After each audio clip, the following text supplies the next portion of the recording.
Court records from Wilkinson County, Georgia, mention 5 plantation overseers who entered the Ohoopee River bottomlands on October 14, 1839. Only one emerged 36 hours later, unable to speak coherently for 3 weeks.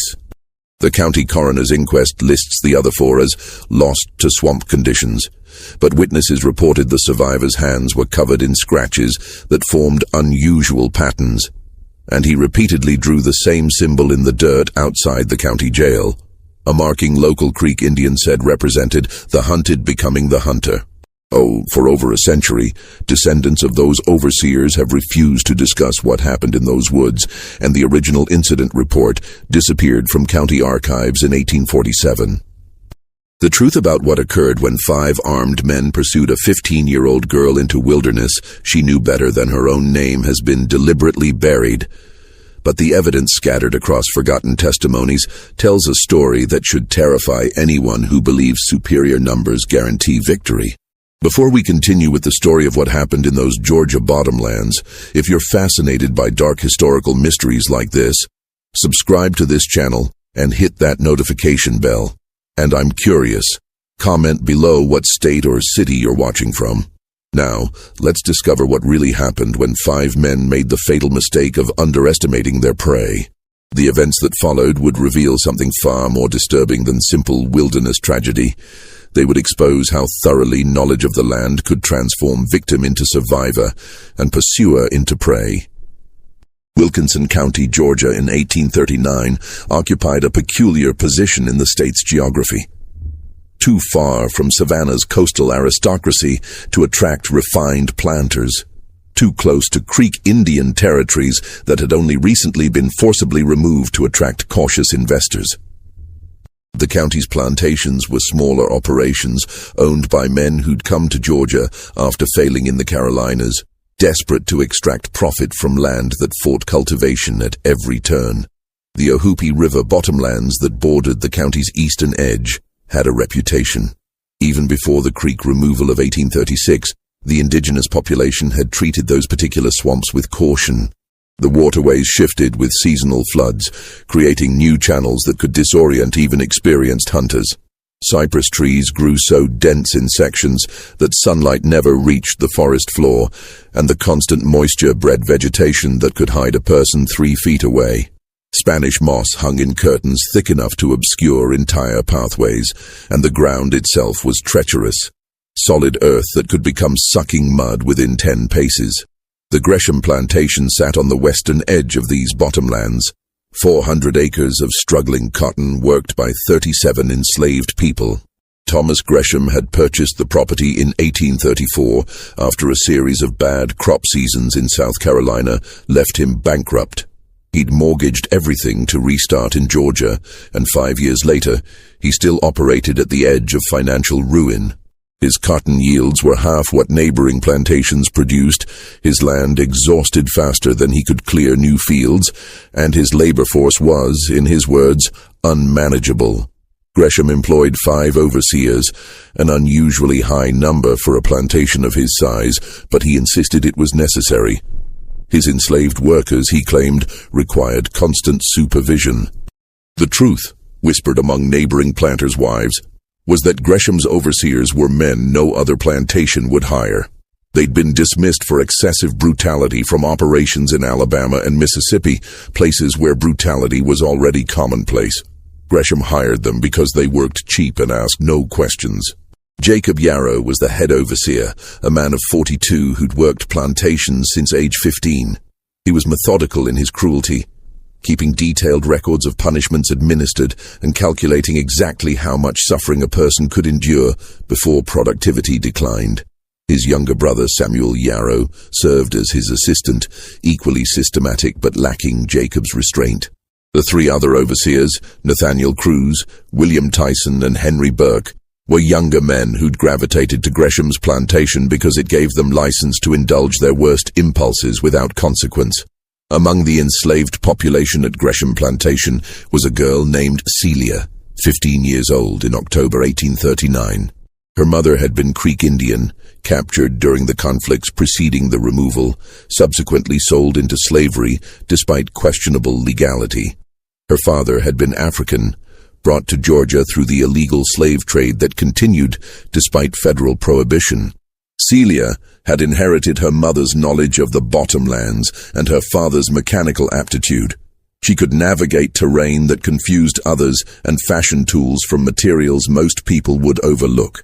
Celia worked the plantation's vegetable gardens, a position that theoretically kept her closer to the main house, away from the field overseer's constant supervision.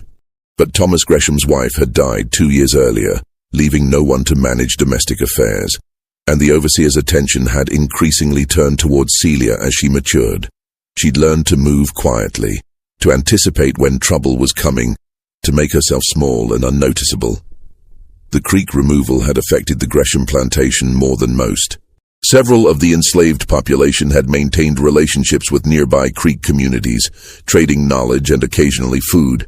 When the Indians were forced west, these connections severed abruptly. But Celia's mother had taught her daughter everything before dying of fever in 1838. How to read the forest, identify edible plants, find clean water, recognize animal behavior, navigate by stars and moss and tree growth patterns. This knowledge was about to become the difference between life and death. October 14th, 1839 began with fog so thick it obscured the plantation buildings from each other. The cotton still needed picking despite the visibility, and the enslaved workers moved into the fields at dawn as always. Celia carried water between the rows, a task that kept her visible to multiple workers, a learned survival strategy. Around mid-morning, Samuel Yarrow approached her with instructions to report to the overseer's cabin. Celia recognized the tone, had learned to read the particular way he looked at her.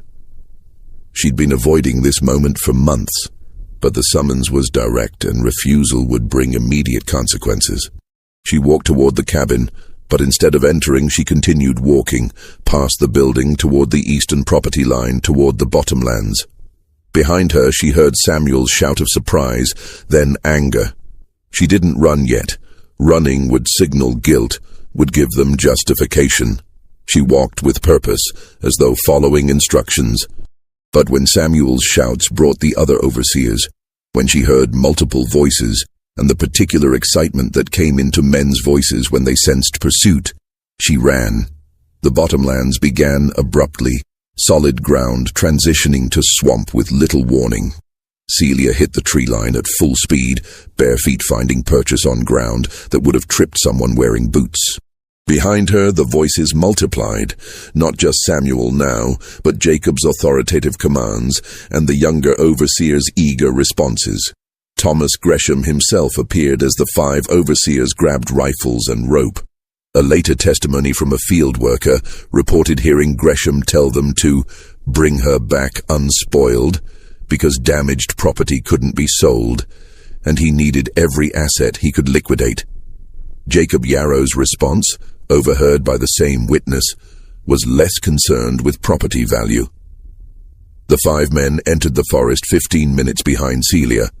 They carried rifles, knives, rope, and the absolute confidence that comes from never having experienced consequences.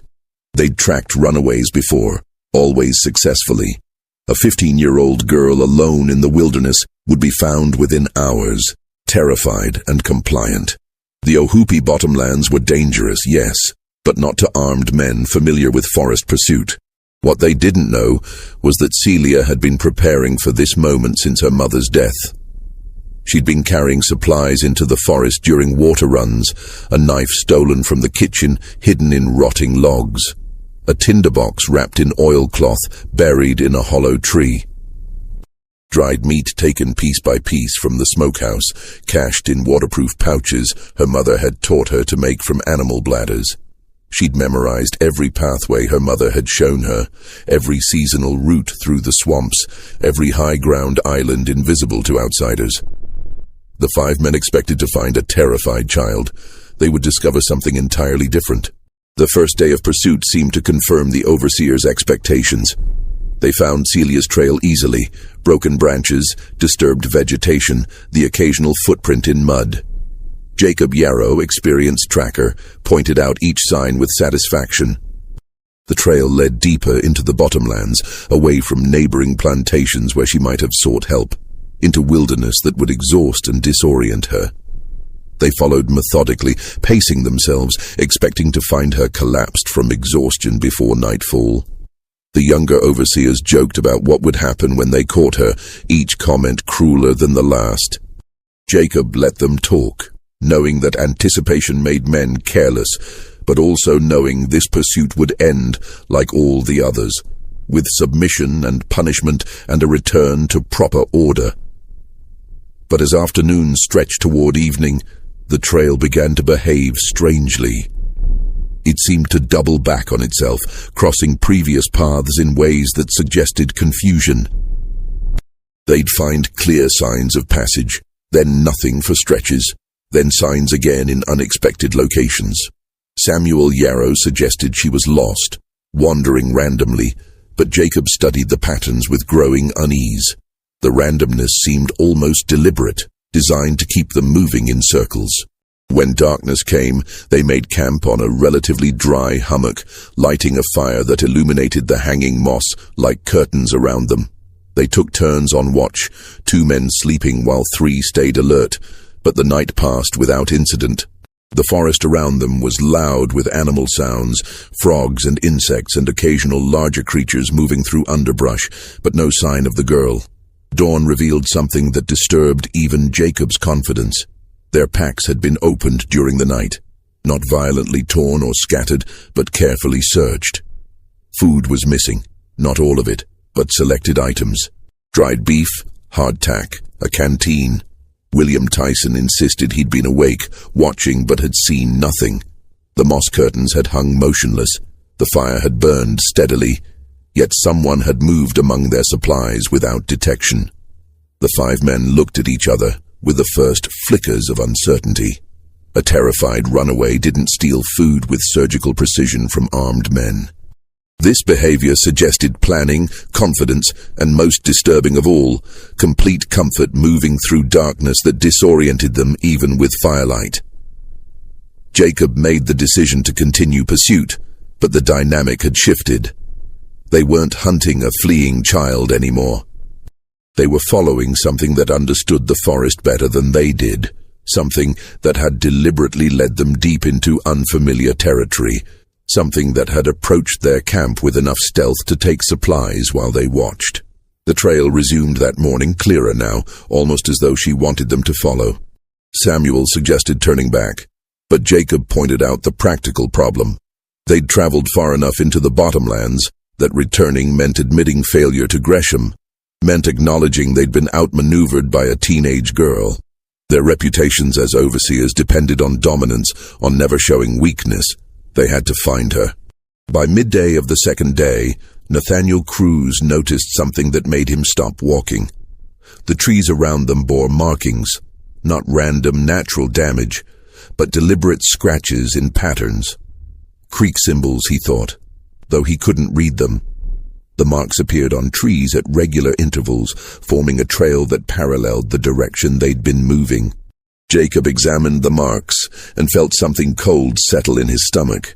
These weren't old carvings from displaced Indians. The sap was fresh, made recently. She was marking their route, creating a visible record of where they'd traveled, as though documenting their path for some future purpose. The pursuit had inverted. They thought they were hunting her, but she was tracking them, learning their patterns, watching from concealment while they crashed through underbrush. She navigated silently. That afternoon they found the first cache. Hidden in a hollow cypress was a collection of items that made no sense, their rope cut into measured lengths. Empty cartridge casings from their rifles, though no one remembered firing. A piece of cloth torn from Henry Burke's shirt, though he insisted his clothes were intact. The items were arranged deliberately, almost ritually, and above them, scratched into the tree's interior, was another symbol. William Tyson wanted to leave immediately. There was something wrong about the arrangement, something that suggested not panic, but purpose. They were dealing with someone who was collecting from them, documenting them, and the implications were deeply unsettling. But Jacob's pride wouldn't allow retreat. 5 armed overseers couldn't return to the plantation defeated by a girl they'd been sent to retrieve. The humiliation would destroy their authority, make them jokes among the enslaved population. They would find her, he insisted, and the punishment for this defiance would be severe enough to discourage future resistance. They pressed forward, but cohesion was fracturing. The younger overseers, startled at sounds, arguing about which direction to travel. The bottomland seemed to shift around them. Pathways that appeared solid dissolved into sucking mud. Dry ground they'd crossed earlier was now underwater, and the constant curtains of moss created an environment where visibility extended only a few feet in any direction. That evening, they made camp again, this time posting all 5 men as watch, no one sleeping. They built the fire larger than necessary, pushed back the darkness, kept their rifles loaded and ready. The night sounds seemed louder now, more deliberate. Something was moving through the forest around them, circling their position, staying just beyond firelight. Samuel Yarrow broke first. Around midnight he stood suddenly and fired his rifle at movement in the darkness. The shot echoed through the swamp, and silence fell so completely it was like the forest was holding its breath. Then the normal sounds resumed. Insects, frogs, water moving over cypress roots. But in the morning, they discovered where Samuel's bullet had gone. It had struck a tree 30 feet away, and embedded in the bark beside the bullet hole was one of their knives, the blade driven deep into the wood at exactly the height where Samuel had been sitting. The angle suggested it had been thrown from above, from the tree canopy, at the exact moment he'd fired blindly into darkness. The message was clear. She'd been directly above them, could have struck any of them, but had chosen to respond to Samuel's aggression with a demonstration of precision rather than violence. She was showing them she had opportunities to harm them, and was deliberately choosing not to, yet. Jacob studied the knife and the bullet hole, and understood with crystalline clarity that they were no longer in control of this situation. A girl they'd considered helpless had maneuvered them into terrain where every advantage they possessed, weapons, numbers, physical strength, meant nothing. She knew where they were at all times, could approach undetected, and was psychologically dismantling them with demonstrations of superiority. The question now wasn't whether they would catch her. The question was whether they would survive to leave the bottomlands at all. The third morning began with a discovery that shattered what remained of their confidence. Henry Burke's rifle was missing. Not taken in the night, he insisted he'd been holding it at dawn, but vanished during the few minutes they'd been breaking camp. One moment it was leaning against a tree, the next it had disappeared. They searched frantically, spreading out despite Jacob's orders to stay together, and that's when the forest began to actively work against them. William Tyson stepped onto what appeared to be solid ground and plunged waist-deep into mud that sucked at him with surprising strength.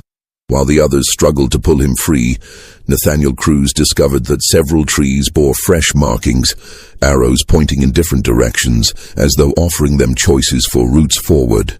But when they followed one arrow, they found themselves at a creek they'd crossed earlier, somehow circling back.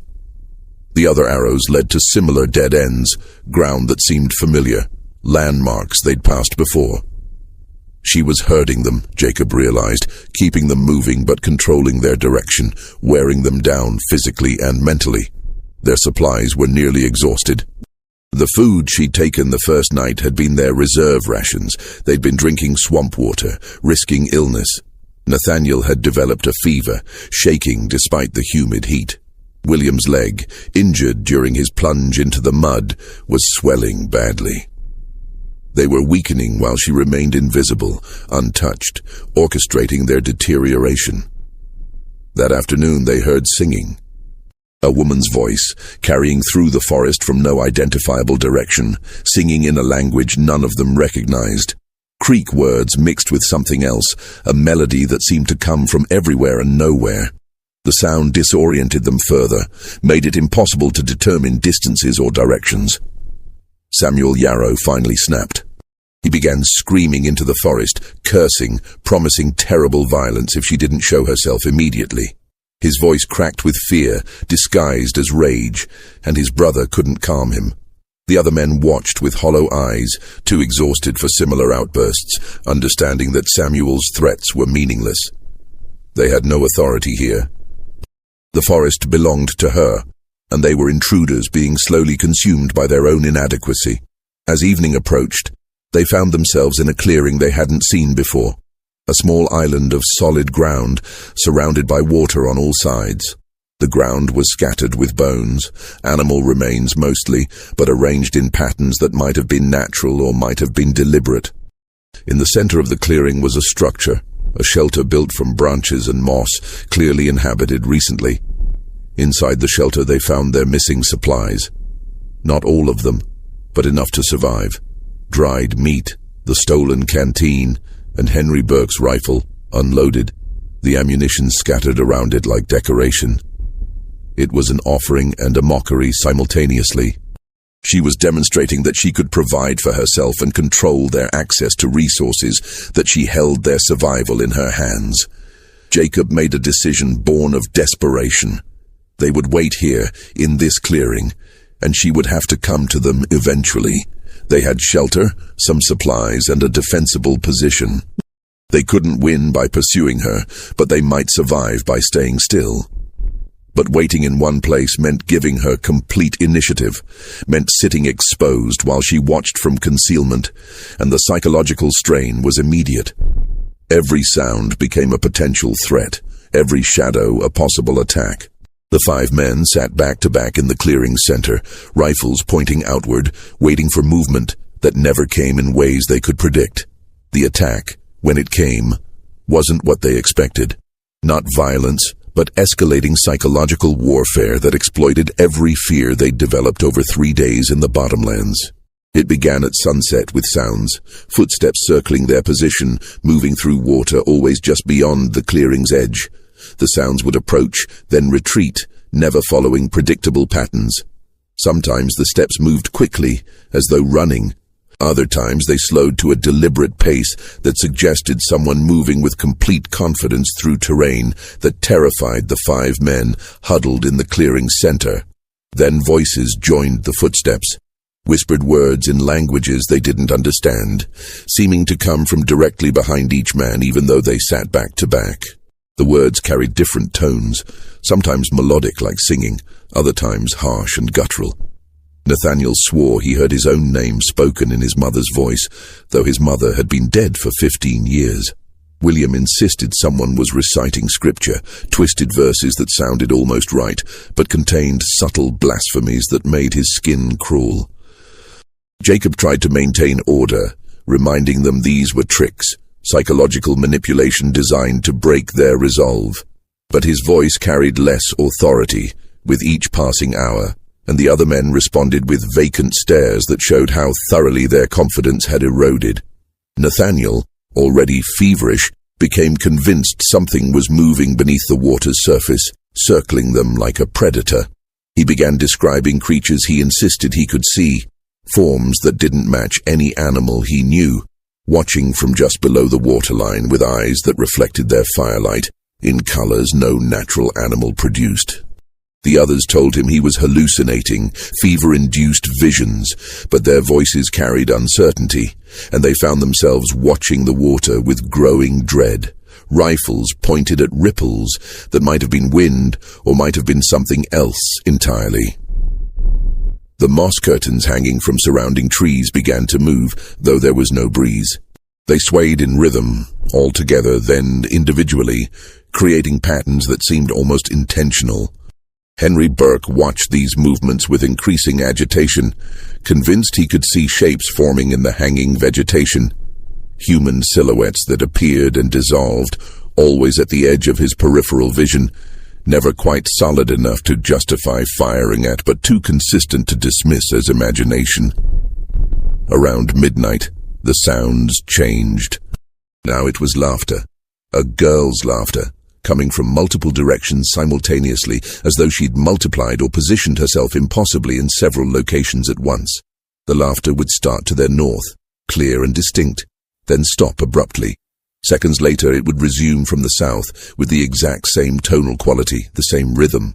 Then east, then west, then from above, as though she was in the tree canopy directly over their heads. Samuel Yarrow broke formation, standing and firing his rifle repeatedly into the darkness, screaming that she was mocking them, that he'd show her what happened to people who defied their betters. His shots accomplished nothing except announcing their ammunition expenditure and creating muzzle flashes that destroyed their night vision temporarily. When the echoes faded and their eyes adjusted again, the laughter resumed, now holding a note of genuine amusement that cut deeper than any insult could have. Jacob grabbed his brother's arm, pulled him back down, hissed at him to conserve ammunition. But Samuel's eyes had taken on a wild quality, and he kept muttering about respect, about proper order, about teaching lessons. His grip on reality was slipping, Jacob realized, and there was nothing he could do to stop it. They were all slipping, degree by degree, into a psychological abyss where their fundamental assumptions about power and control dissolved completely. The fire began to behave strangely. It would flare suddenly, bright enough to illuminate the entire clearing, then die down to embers just as quickly, despite having plenty of fuel. During the bright flares, they could see the forest around them in detail, the water, the trees, the hanging moss, but never any sign of their tormentor. During the dim periods, the darkness pressed in so completely that they couldn't see their own hands in front of their faces. Henry noticed that during these darkness cycles, things moved in the clearing. Not large movements, but subtle shifts. A pack that had been to his left was now to his right. A rifle leaning against one tree was now against another. Small changes that suggested someone was entering their defended position during the moments they couldn't see, rearranging their possessions, demonstrating complete access to their space and belongings.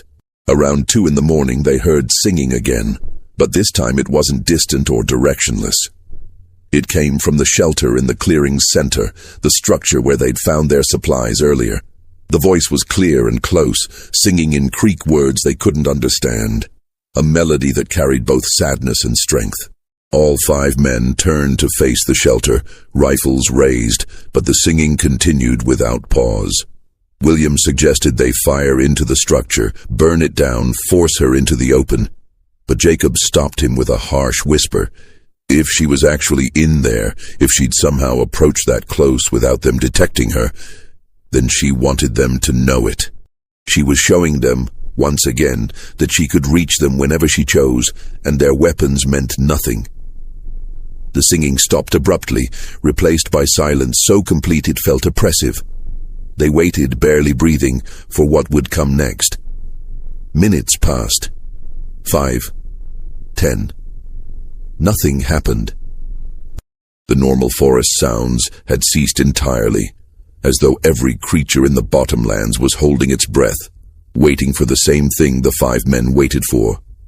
Then something touched Jacob's shoulder. He spun, rifle raised, finger on the trigger. But there was nothing behind him except his brother, who was facing the opposite direction. Yet he'd felt it clearly, a hand pressing down on his shoulder for just a moment, the unmistakable pressure of fingers through his shirt. Samuel insisted he hadn't moved, hadn't touched anyone, and the wild fear in his brother's eyes convinced Jacob he was telling the truth. Over the next hour, each man experienced similar contacts. A touch on the back of the neck, pressure against a leg, something brushing past an arm. Always just at the edge of perception, always gone before they could react, always impossible to verify. They started arguing with each other, each man accusing the others of playing tricks, of trying to frighten companions for cruel amusement. But the accusations rang hollow because they could see each other, could verify that no one was moving enough to create these sensations. The psychological explanation was worse than any physical threat could have been. She was showing them that even sitting in a tight circle, facing outward with loaded weapons, they couldn't protect themselves from her presence. She moved among them like smoke, touching them at will, demonstrating that the barrier between hunter and prey had not just collapsed, but inverted completely. Dawn on the 4th day revealed that during the night, she'd been in the clearing with them for far longer than those brief touches suggested. Each man's pack had been opened, and inside were gifts. Flowers native to the bottomlands arranged carefully. Swamp hibiscus, pickerel weed, spider lilies, all placed with almost delicate care. But mixed with the flowers were more disturbing items. Locks of hair that matched each man's color and texture, cut recently. Not ripped out violently, but trimmed neatly, as though with scissors or a very sharp blade. The amount of hair suggested she'd been close enough to cut multiple strands from each man, close enough to touch their heads, to work carefully in darkness, while they sat awake and supposedly vigilant. Strips of fabric from their clothing, taken without them noticing. Henry's shirt was missing a piece from the hem. Samuel's trousers had a square cut from the inside of the leg, where it wouldn't be immediately visible. Nathaniel's jacket was missing buttons he hadn't noticed were gone. And in Jacob's pack, a piece of paper, salvaged from their supplies, on which someone had drawn 5 figures. Simple stick figures, the kind a child might make, but rendered with enough detail to be identifiable. Each figure had characteristics that matched one of the overseers. Jacob's drawn taller than the others, Samuel positioned close to his brother, Nathaniel marked with symbols suggesting illness. 4 of the 5 figures were marked with X symbols over their chests. Clear, deliberate crosses that needed no interpretation. The 5th figure, the one representing Jacob, bore no mark. It simply stood apart from the others, unfinished, questioning. The message was unmistakable. She'd been close enough to touch them, to take from them, to harm them if she'd chosen. The 4 marked figures represented a choice she hadn't yet made, and the unmarked 5th figure was a question. Who would she allow to survive? Jacob stared at the drawing and felt something fundamental break inside him. He'd built his entire identity on dominance, on the certainty that force and authority could control any situation. For 30 years that belief had proven true. Enslaved people complied because they feared him. Other overseers deferred because they recognized superior strength. The entire social structure of plantation life reinforced his position at every turn. But here, in this clearing, surrounded by evidence of his complete vulnerability, that certainty crumbled. He wasn't dealing with someone who feared him. He was dealing with someone who pitied him enough to offer mercy he didn't deserve. And the psychological wound of that realization was deeper than any physical injury could have been. That morning, Nathaniel Cruz didn't wake up.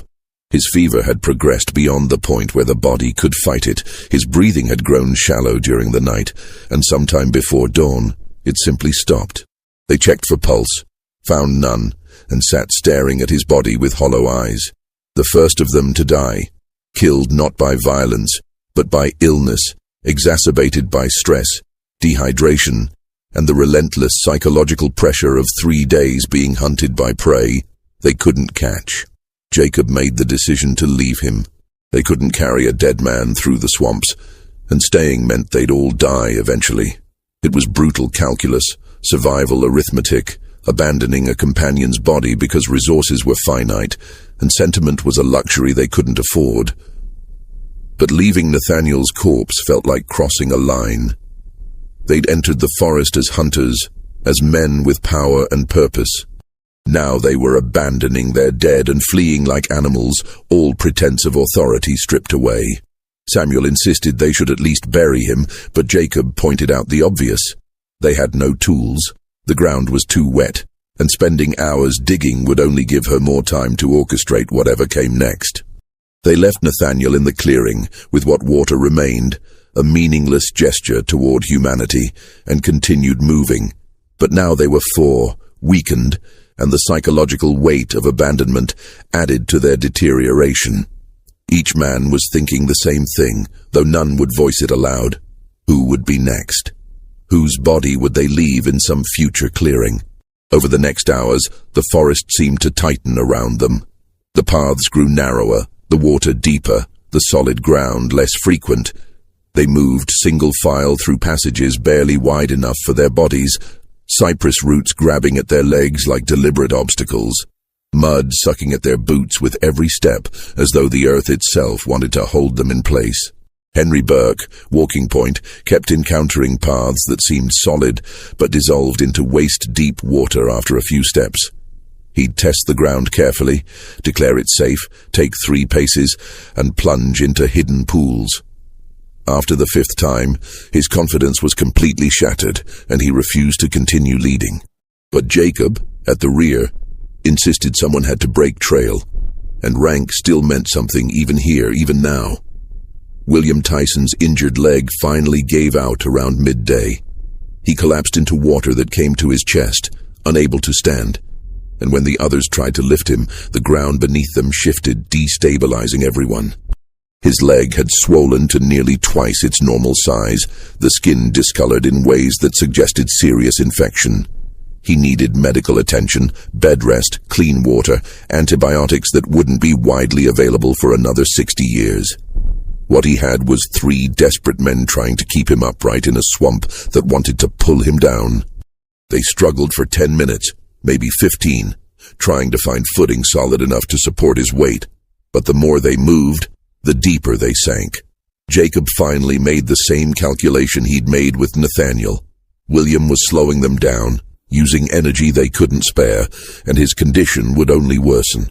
Henry and Samuel looked at Jacob with horror, understanding what he was suggesting before he voiced it aloud. William understood too. He stopped fighting, stopped trying to stand, and looked at each of them in turn. His expression held no accusation, just resignation. He'd known this was coming since his leg gave out, had felt his companion's desperation growing with each failed attempt to move him. "Go," he said quietly. "She's watching anyway.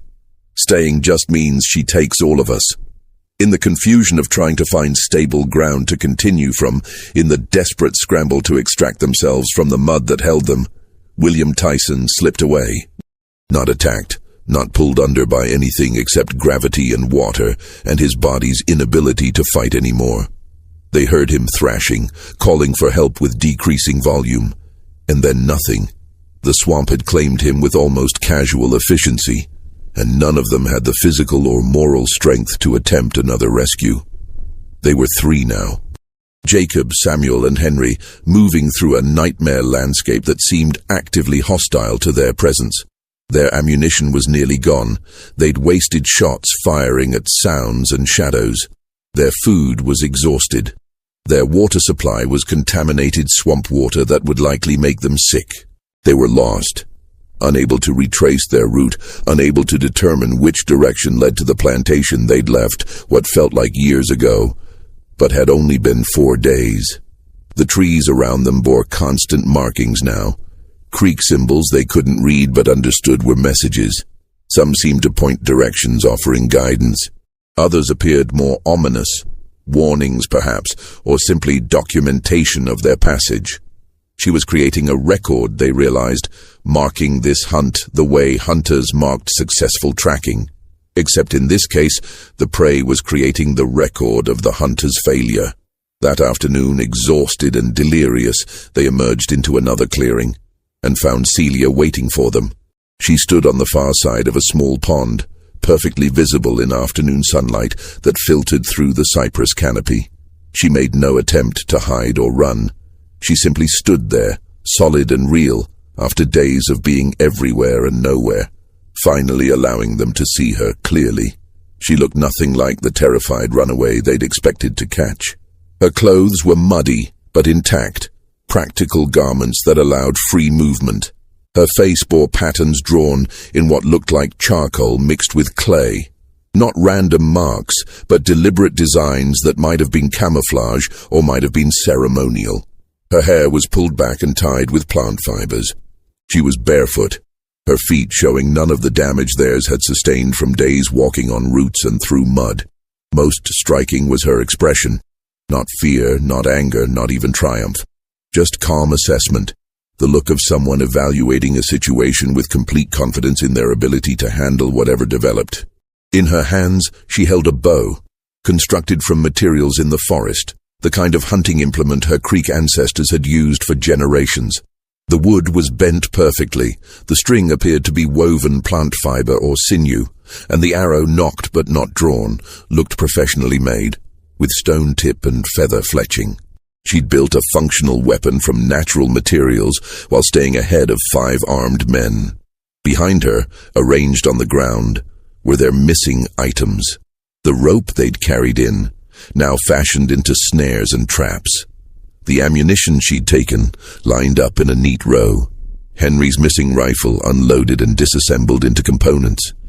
And their knives, arranged in patterns that suggested she'd been studying the weapons, learning their construction and weaknesses. For a long moment, no one moved. The 3 men stood frozen at the clearing's edge, rifles raised but uncertain, facing this girl who'd orchestrated their destruction without ever resorting to direct violence. She'd let the forest do the work, had simply guided them into situations where their own mistakes and the environment's dangers combined fatally. Jacob Yarrow found his voice first. "You've had your fun," he said, trying to inject authority into words that came out hoarse and cracked. "But it ends here. You're coming back with us and you'll face punishment for this." Celia tilted her head slightly, studying him with the same calm assessment. When she spoke, her voice was clear and strong, carrying easily across the small pond. Her accent blended Creek influences with the regional dialect of Georgia, marking her as someone who existed between worlds. "Punishment," she said, "for running when you intended harm, for surviving when you intended capture, for knowing my mother's land better than you know your own greed." Samuel Yarrow stepped forward, raising his rifle more deliberately. "You killed Nathaniel and William. That's murder, and you'll hang for it." "I killed no one," Celia replied calmly. "Your friend died of fever you couldn't treat. The other drowned in water he couldn't escape. I touched neither of them. The forest took them because they didn't belong here, didn't understand how to move through it safely. Just as it will take you if you don't leave now." Jacob raised his rifle, sighted carefully down the barrel, his hands shaking from exhaustion but his intention clear. After everything, the humiliation, the deaths, the complete dismantling of his authority, he would end this here. One shot, and the problem would be solved. They could claim she'd attacked them, that it was self-defense, that the other deaths had been her doing. The story would be believed because the alternative, that they'd been defeated by a girl who never raised a hand in violence, was too humiliating for anyone to accept. He pulled the trigger. The gun misfired. A mechanical failure caused by 4 days of exposure to swamp water, mud in the barrel, moisture in the powder. The click of the hammer falling on a dead cartridge was the loudest sound in the clearing. Celia drew her bow in response, the movement fluid and practiced and released in one smooth motion. The arrow struck the ground 6 inches in front of Jacob's right foot, embedding itself in soft earth at an angle that demonstrated absolute precision. She'd aimed exactly where she'd intended, showing that she could have struck him center mass if she'd chosen, that his life continued only because she permitted it. She had another arrow nocked before any of them could react, this one drawn partially, ready to release fully if they moved against her. 4 men entered these bottomlands, she said, her voice still calm but now carrying an edge that made clear she was done being patient. 2 are dead, from their own inability to survive here. 2 more can join them, or 1 can walk out alive and carry a message back to Gresham and anyone else who thinks ownership is stronger than knowledge. She gestured at the items arranged behind her, their possessions, their weapons, everything they'd brought into the forest now under her control. "I could have killed you the first night," she continued. "Cut throats while you slept, pushed you into deep water, any of 100 ways this forest offers. I didn't because I wanted you to understand something before you died or left. You don't own the forest. You don't own people who know it better than you. You don't own anything except your ignorance. And that ignorance is what killed your friends." Henry Burke broke first. The accumulation of 4 days, the psychological warfare, the deaths, the complete inversion of power, had pushed him past his breaking point. He dropped his rifle like it burned his hands, turned and ran, crashing back through the passage they'd emerged from, fleeing with the last reserves of his strength. Branches whipped his face, roots caught his feet, water splashed waist-high, and he didn't care. He just ran, driven by pure animal terror. Samuel hesitated, looking at his brother, loyalty warring with survival instinct. Jacob's face showed no emotion now, just exhaustion and the hollow recognition of complete defeat. Samuel made his choice. He'd followed his brother into this disaster, but he wouldn't follow him into death. He turned and ran after Henry, abandoning Jacob in the clearing with the girl who'd destroyed them all without raising a hand in violence. Jacob Yarrow stood alone, facing Celia across the pond, his useless rifle hanging from hands that no longer had the strength to raise it. He understood with perfect clarity that he'd lost everything: authority, reputation, even basic survival advantage. He was an intruder in her domain, and she was offering him mercy he didn't deserve, mercy that would taste like ash for whatever remained of his life. "Why?" he asked, and his voice sounded like a stranger's. "Why let any of us live?" Celia lowered her bow slightly but kept the arrow nocked. "Because dead men don't carry messages. Someone needs to tell Gresham what happened here. Someone needs to tell the other overseers. Someone needs to make them understand that running doesn't always mean you're prey, and hunting doesn't always mean you're in control." She paused, then added something that would haunt Jacob Yarrow for whatever time remained to him. "My mother taught me to read this forest the way you read account books. Every plant, every sound, every shift in wind or water. They all speak if you know how to listen. She taught me because she knew this day might come, because she understood that knowledge is the only power that can't be taken by force. You entered my classroom with guns, expecting weakness. You found strength you didn't know existed, because you never bothered to look for it." She gestured toward the passage Henry and Samuel had taken. "Walk away. Tell your story. Maybe someone will learn something, though I doubt it. Men like you don't learn from losing. You just find new ways to convince yourselves you didn't really lose."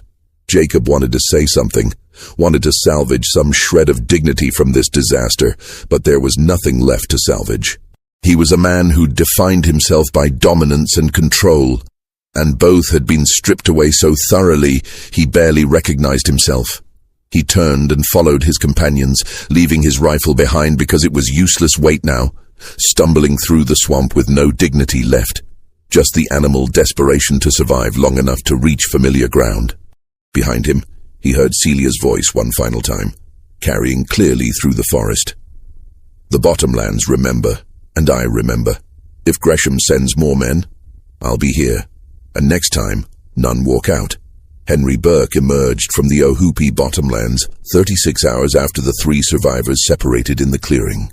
He crawled out of the tree line on his hands and knees, delirious, covered in mud and scratches that formed patterns across his skin, like writing in a language no one could read.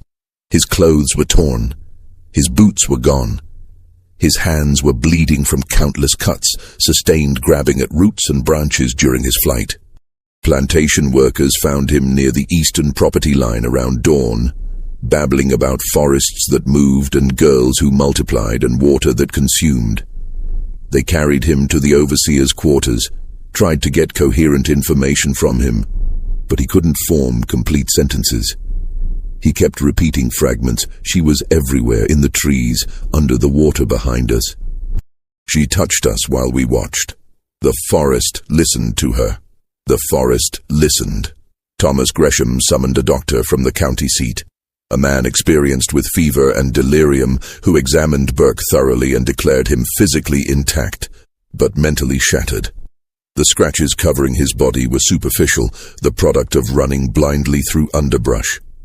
His dehydration was severe but treatable. His psychological state was another matter entirely. For 3 days, Burke remained in a semi-conscious state, waking periodically to scream about things pursuing him, then collapsing into exhausted sleep. When he finally regained enough clarity to speak coherently, his testimony was so disturbing that Gresham initially refused to believe it. Burke described 4 days of systematic psychological dismantling. He spoke of a girl who moved through the forest like smoke, who seemed to be in multiple places simultaneously, who demonstrated complete control over terrain that defeated 5 armed men. He insisted she'd been close enough to touch them repeatedly, that she'd stolen from them while they watched, that the forest itself had somehow aligned with her against them. She knew, Burke kept repeating, she knew everything. Where we'd step, where we'd look, what we'd do next. It was like she'd run this hunt 100 times before, knew every mistake we'd make before we made it. When Gresham pressed him about the other 4 overseers, Burke's face went blank, and he stared at nothing for several minutes before answering. Nathaniel died of fever. William drowned. Jacob and Samuel, I don't know. I ran. When she gave us the choice, I ran. Gresham organized a search party the next day. 10 men from neighboring plantations, none of them his own enslaved workers, all carrying rifles and supplied for a week in the forest. They entered the bottomlands with detailed instructions about where the 5 overseers had been heading, with Burke's rough descriptions of landmarks he remembered. They found Samuel Yarrow's body 3 days into the search, face down in a shallow creek 2 miles from the plantation boundary. The water was barely deep enough to cover his chest, but he lay in it motionless, already showing signs of decomposition in the humid heat. The coroner who examined the body found no signs of violence, no wounds, no evidence of struggle. Samuel had simply collapsed from exhaustion in water too shallow to pose a drowning threat to anyone with the strength to lift their head, and he hadn't had that strength remaining. The search party refused to go deeper into the bottomlands after finding Samuel.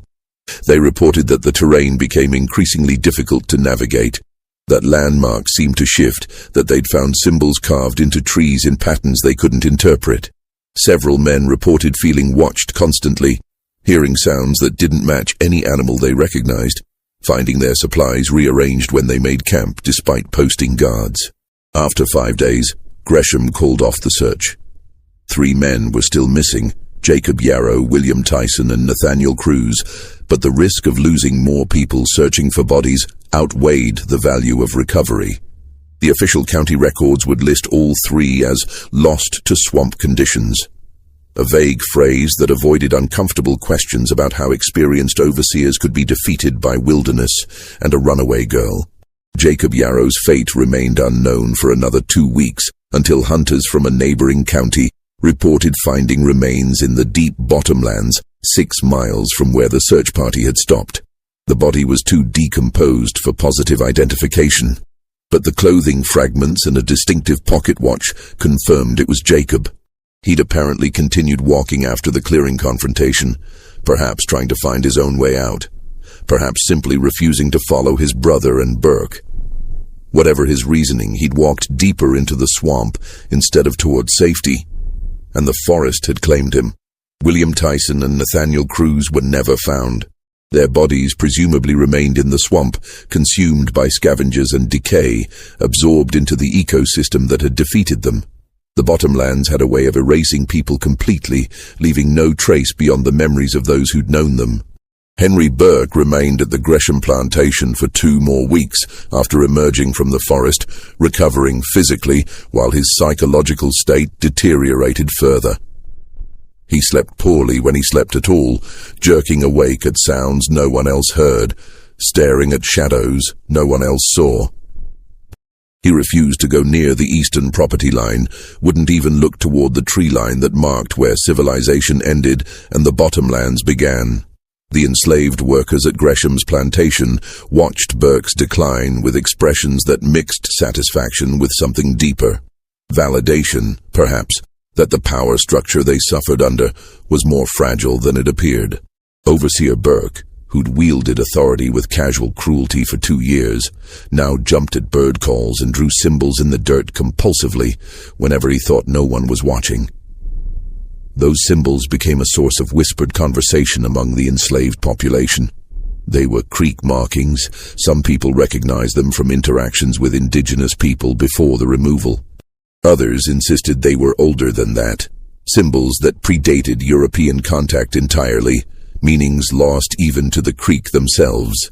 Whatever their origin, Burke drew them constantly, the same patterns he'd seen on trees in the bottomlands, copying them with obsessive precision as though trying to decode a message meant for someone else. When Burke finally left Wilkinson County, he told anyone who'd listen that they'd been hunted from the moment they entered the bottomlands. Not attacked, he'd clarify when people misunderstood, but hunted in a way that was somehow worse than violence. Studied, catalogued, guided into situations where their own weaknesses destroyed them. "She never had to hurt us," Burke would say, his voice carrying an edge of awe mixed with terror. "The forest hurt us. Our ignorance hurt us. She just watched, guided, made sure we encountered every danger we were too stupid to avoid on our own." Most people dismissed Burke's testimony as fever dreams, the confused memories of a man who'd experienced genuine trauma and was processing it through exaggeration and fantasy. But those who'd spent time in the bottomlands, who knew how treacherous that terrain could be, heard something different in his words. Recognition that knowledge of environment could be weaponized, that someone who truly understood wilderness could manipulate it in ways that seemed impossible to outsiders. Burke eventually settled in Alabama, taking work as a clerk in a general store, refusing all offers to return to overseer work. He lived another 33 years, dying in 1872, and throughout his life, he maintained that what happened in the Ohoopee bottomlands in October 1839 was the most terrifying experience a human being could endure. Not because of violence or monsters, but because it revealed how thoroughly helpless people could become when they ventured into environments they didn't understand, pursuing people did. Celia was never seen again at the Gresham plantation. Thomas Gresham filed a formal runaway report with county authorities, describing her age, appearance, and the circumstances of her flight, but no serious effort was made to recover her. The local sheriff, when asked to organize a pursuit, pointed out that 5 overseers had failed to bring her back, and 4 had died in the attempt. What exactly did Gresham expect a sheriff's deputy to accomplish? Gresham couldn't articulate an answer that didn't sound absurd. How could he explain that he needed his runaway caught not because of her labor value, but because letting her escape successfully would undermine his authority with the remaining enslaved workers? How could he admit that his entire operation depended on people believing escape was impossible, and one successful flight demonstrated otherwise? The enslaved population at Gresham's plantation noted Celia's disappearance with expressions of quiet satisfaction that they were careful to hide from remaining white authority. Among themselves, in the few moments when surveillance lapsed, they passed stories about what had happened in the forest. The details grew with each retelling, acquiring mythological elements, but the core remained consistent. One of their number had faced the overseer's worst intentions and emerged victorious, had turned hunters into prey using nothing but knowledge her mother had passed down, knowledge that predated slavery and plantations and overseers entirely. The stories spread to neighboring plantations through networks of communication that slaveholders didn't know existed or vastly underestimated. Within a month, enslaved workers across Wilkinson County knew some version of what had happened when 5 overseers pursued a Creek girl into the bottomlands. The specifics varied. Some versions had Celia killing the overseers directly, others had the forest itself rising against them.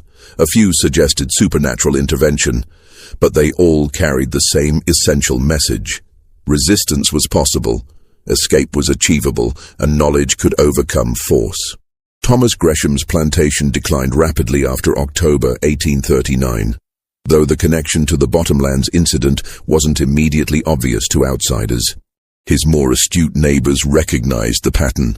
Small acts of resistance from enslaved workers that compounded daily, subtle degradations of efficiency that added up to significant production losses, and most critically, an unwillingness among potential overseers to work for Gresham regardless of salary offered. Word had spread through overseer networks about what happened to Yarrow and his crew. The specific details were disputed, but the outcome was clear. Gresham's plantation was where overseers went to die or go mad. The few men who inquired about positions asked pointed questions about the bottomlands, about runaway procedures, about what exactly had happened to the previous overseers. When they heard Gresham's evasive answers, they found employment elsewhere. Without overseers willing to enforce discipline through fear, Gresham couldn't maintain the brutal efficiency that cotton production demanded. His yields dropped 20% in 1840, 30% in 1841. His enslaved workers weren't overtly rebellious. They showed up for work, they performed their assigned tasks, but they did so at their own pace, with their own standards, and Gresham had no mechanism to compel anything more. He tried managing directly, taking on some overseer duties himself, but he was one man attempting to control 37 people who'd learned they could resist in ways that were impossible to punish. Tools disappeared and reappeared. Cotton bales were lighter than they should be. The missing pounds somehow lost between field and weighing. Fences needed constant repair. Equipment broke with suspicious frequency. By 1842, Gresham was bankrupt. He sold the plantation at a devastating loss to a speculator from South Carolina who had no knowledge of its history and wouldn't learn about the Bottomlands incident until after completing the purchase. The new owner attempted to restore profitability through renewed brutality, hiring overseers with fearsome reputations, but they encountered the same resistance Gresham had faced. Not open rebellion, but passive defiance, so consistent it was impossible to combat. The plantation changed hands 3 more times over the next 8 years, each owner discovering that the land itself seemed cursed, that enslaved workers here were somehow different from those at neighboring operations, more resistant, less controllable. None of them connected this resistance to events in 1839, to a girl who demonstrated that authority could be overthrown through knowledge rather than violence. The Ohoopee Bottomlands retained their dangerous reputation after the overseer deaths, but the nature of that danger evolved in local storytelling. It wasn't just treacherous terrain anymore, it was territory that had declared independence from the plantation system, land where the normal rules didn't apply, where escaped people could disappear and white authority couldn't follow. This mythology served practical purposes. It discouraged pursuit of runaways who fled east toward the swamps.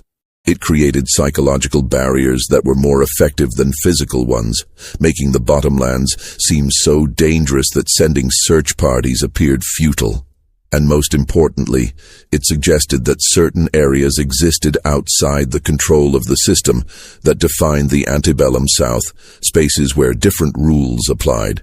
Whether Celia actually remained in the Bottomlands or traveled farther was impossible to confirm, but reports persisted for decades of travelers being guided through the swamps by a woman who appeared from the forest, led them to safety, then vanished without giving her name.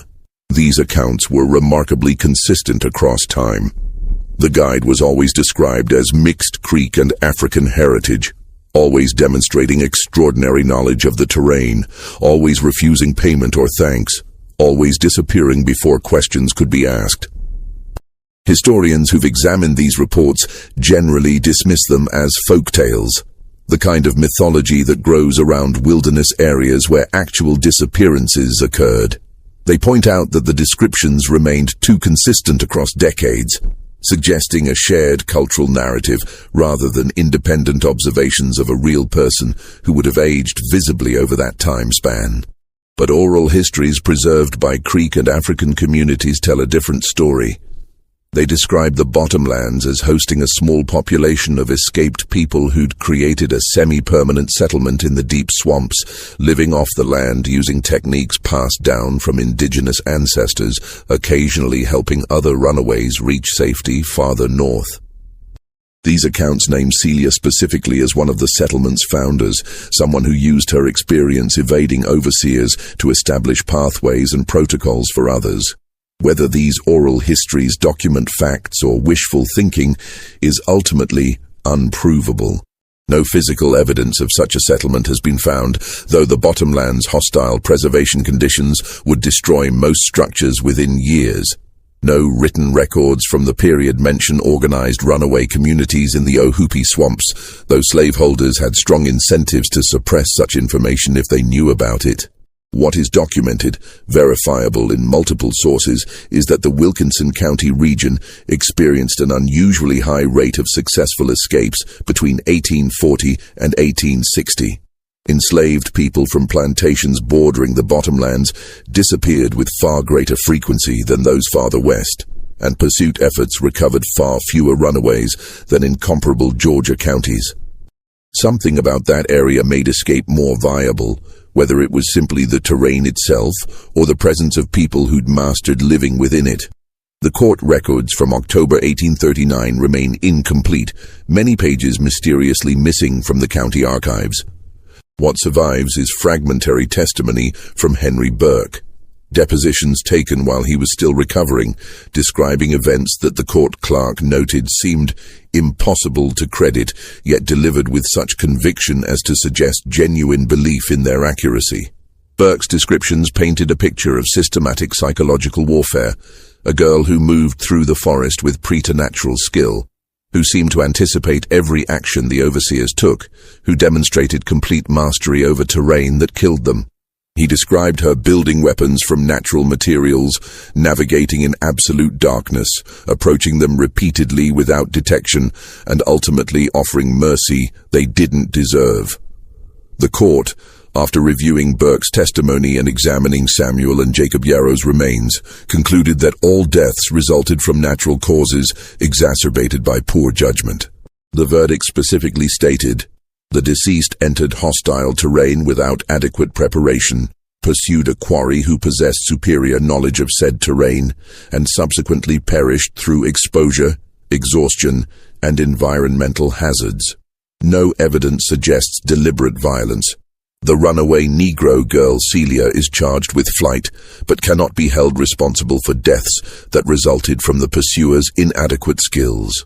This verdict was remarkable for its time, acknowledging that enslaved people could possess knowledge superior to their captors, and that pursuing them without respect for that knowledge carried fatal consequences. Some historians suggest the verdict reflected the court's discomfort with the implications of ruling differently, with admitting that a teenage girl had defeated 5 armed overseers through strategic superiority rather than luck. The symbolism of the verdict wasn't lost on the enslaved population throughout Georgia.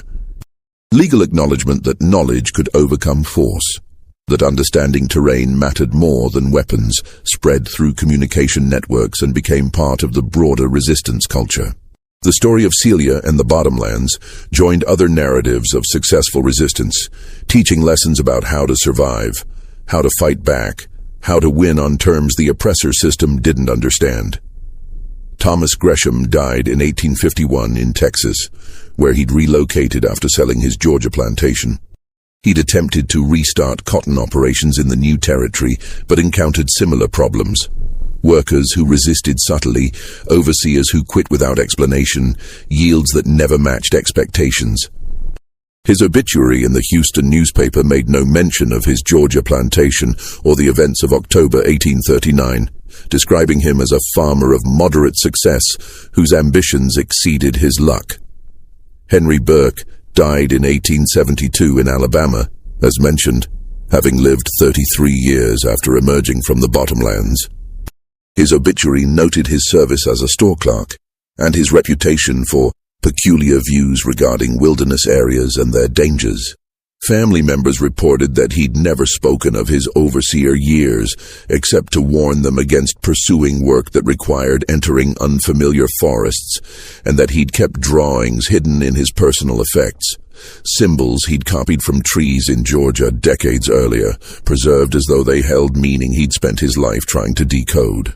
The ultimate question, what truly happened in the Ohoopee Bottomlands in October 1839, remains subject to interpretation. The physical evidence is straightforward. 5 men entered, 4 died from environmental causes, 1 emerged psychologically shattered. The girl they pursued was never recovered. No violence was proven, no supernatural occurrence documented. But the psychological and social impacts were profound and lasting. The incident demonstrated that knowledge of environment could be weaponized effectively, that pursuit didn't guarantee capture, that people dismissed as powerless could defeat those presumed superior through strategic thinking and terrain mastery. These lessons rippled outward, influencing how enslaved people thought about resistance, how slaveholders thought about control, and how Southern society understood the supposed inevitability of its power structure. The story spread far beyond Wilkinson County, carried by enslaved people sold to other regions, by overseers who heard cautionary tales from colleagues, by travelers who'd heard locals discuss the mysterious bottomlands. In each retelling, the specific details shifted, but the core remained. A girl pursued by 5 armed men had survived, and her pursuers hadn't. And that inversion of expected outcomes revealed possibilities that the plantation system depended on people not recognizing. Modern historians studying antebellum resistance culture often cite the Celia incident as an example of how individual acts of survival became collective mythology, how specific events transformed into broader lessons about power and knowledge. Whether every detail of the story as preserved in oral histories is factual matters less than what the story accomplished, demonstrating that resistance was possible, that oppressors could be defeated, that knowledge passed down from ancestors could be more powerful than any weapon. The bottomlands themselves remained dangerous territory long after 1839, claiming other lives over the decades. But they also remained a symbol of places beyond the plantation system's control, of knowledge that couldn't be stolen or destroyed, of resistance that didn't require violence but could be just as effective. And sometimes, even today, people hiking through what remains of the Ohoopee bottomlands report feeling watched, hearing sounds that don't match any known animal, finding symbols carved into old-growth trees that look too deliberate to be natural damage. Are these residual traces of historical events, or simply the mind's tendency to find patterns and meaning in wilderness spaces? The answer probably depends on whether you believe knowledge of forest and survival skills passed through generations can leave impressions on landscape itself, or whether you think all such phenomena are just stories we tell ourselves about places where remarkable things happened long ago. What do you think happened in those Georgia bottomlands? Do you believe it was simply environmental hazards and superior knowledge of terrain? Or was there something more profound in how the forest claimed 4 overseers? Do you think Celia survived in the wilderness? Or did she perhaps help establish communities of escaped people living beyond the plantation system's reach? Leave your comments below and share your theories. If you found this historical account compelling, subscribe to this channel and hit that notification bell so you never miss stories like this. Dark tales from America's past, where the official records tell one story, but the deeper truth reveals something far more complex. Share this video with someone who appreciates narratives of survival against impossible odds. And check out our other videos exploring forgotten histories that challenge our assumptions about power, resistance, and how people survive systems designed to destroy them. The forest keeps many secrets, and we'll continue uncovering them together. Some stories get buried deliberately because the truths they contain are too uncomfortable for those who benefit from official narratives. But these stories persist, passed down through generations, preserved in fragments of documents and oral traditions, waiting for people willing to examine what really happened when knowledge confronted force, when terrain became weapon, when the hunted became something far more dangerous than hunters ever imagined. See you in the next video.